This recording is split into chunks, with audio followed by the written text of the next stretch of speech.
How can you upgrade to Langfuse v4?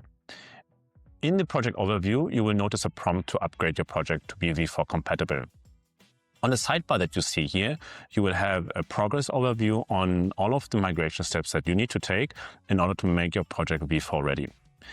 First, the most important step is to update the instrumentation on your application side.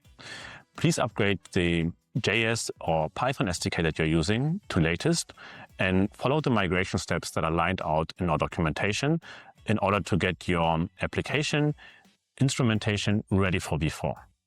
Second, if you use trace or dataset targeting evals, please make sure to migrate them to the much more modern observation-based evals.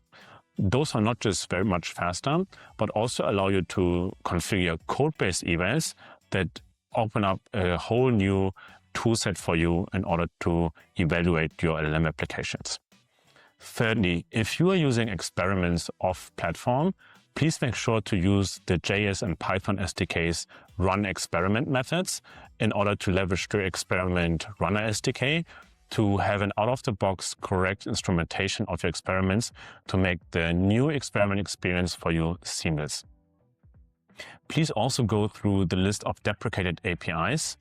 You will see a full list in our documentation and make sure that you have migrated to the much more powerful v4 counterparts.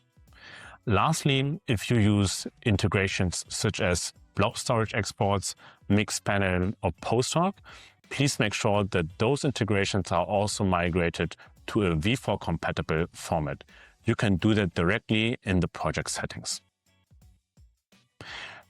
If you need help with migration, please make sure to reach out to us on GitHub Discussions via the in-app support, or you can also use this custom prompt in order to get your coding agents to help you migrate your project to be v4 compatible.